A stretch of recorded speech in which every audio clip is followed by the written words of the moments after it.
हनुमान मानीलाल जिंदाबाद, हनुमान मानीलाल जिंदाबाद। एक बार सभी देखो कौन आया, शेर आया, शेर आया। देखो कौन आया, शेर आया, शेर आया।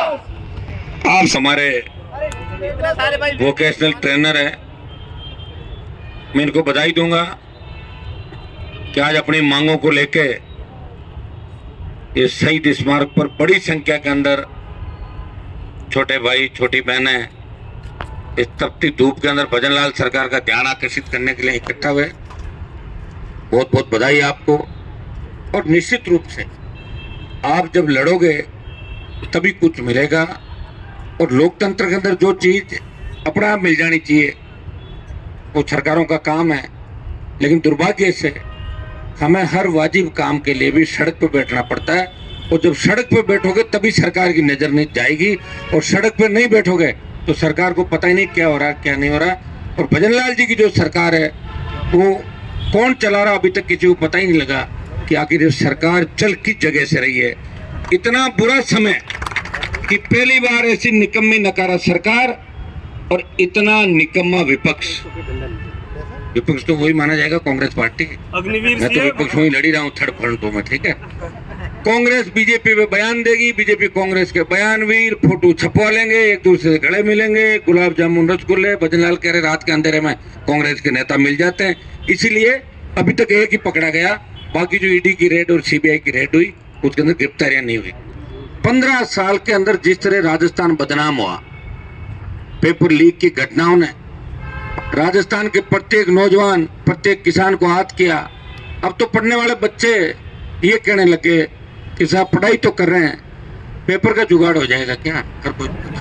और जब मैं वहाँ दिल्ली जाता हूँ तो सेंट्रल हॉल और हम जब बैठते हैं एमपी, तो बाहर के एमपी भी ये कहते हैं कि हनुमान जी आपके वहाँ अगर डिग्री मिल जाए तो 2-4 बच्चों को एडजस्ट करा दो। हमारे यहाँ तो शक्ति हो गई, राजस्थान में पोल पट्टी खुली हुई है, उधर हो सकता है कि डिग्री मिल सकती है। ये जो राजस्थान के माथे पे बदनामी का कलंक और टीका लगा, ये दाग वसुंधरा गहलोत के साथ साथ भजनलाल भी इसके अंदर शामिल है, और ये आपको स्वीकार करना ही पड़ेगा। और मैं राजस्थान को बार बार कमजोर इसलिए कह रहा हूँ कि राजनीतिक रूप से अभी भी संघर्ष आप लोग नहीं कर पाते। आते हो, मिलते हो, कर्मचारियों को मैंने बड़े आंदोलन देखे, कर्मचारी लड़ेगा, फिर सरकार थोड़ी सी मदद कर देगी तो जय जयकार चालू कर देगा। ये हालात राजस्थान के अंदर है। ये ऐसा स्टेट है जब तीसरे मोर्चे की कभी सरकार नहीं बनी। भाइयों मैं आह्वान करूंगा कि आप ये तो आपका मुद्दा है, आपके मुद्दे की मैं बात करूंगा। आप हरियाणा मॉडल लागू करने की बात करें, निश्चित रूप से मैं आपके साथ हूं।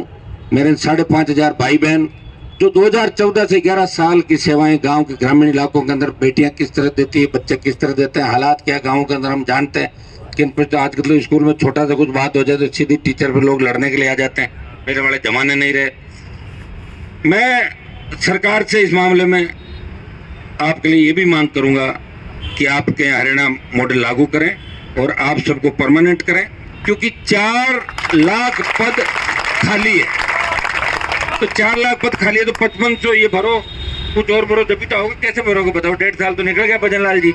जेटीए का एग्जाम आपने कराया और वो पहले तो पेपर लीक होते थे, इसमें तो ओएमआर सीट ही गायब करा दिया आपने, बिना सिग्नेचर के ओएमआर सीट। आप तो अशोक गहलोत के गुरु निकले कि वो पेपर लीक करवाते थे उनके मंत्री। आप पेपर वाले लफड़े में नहीं पड़ते, सीधे ओएमआर अंदर के अंदर कर दो ताकि बदनामी नहीं हो। ये नया पैटर्न आप राजस्थान के अंदर लेके आए हो। ये राजस्थान के नौजवानों का दुर्भाग्य मैं कहूंगा, क्योंकि लड़ने वाले लोग उसके ऊपर लोग जातियों पर आरोप लगाएंगे। अगर सही बात कहते हैं कि वो वहाँ ये है तो लोग कहते हैं हमारी जाति का। अरे नाम लिया क्या? अगर नाम तो नहीं लिया तो फिर अपना आप क्यों ले रहे हो भाई? मत करो तुम ऐसे। तुम्हें अगर राजस्थान को बचाना है तो सारी जातियों को शक्ति होकर ये तय करना होगा कि इस बार बीजेपी को हरा के और कांग्रेस को भी हराएंगे।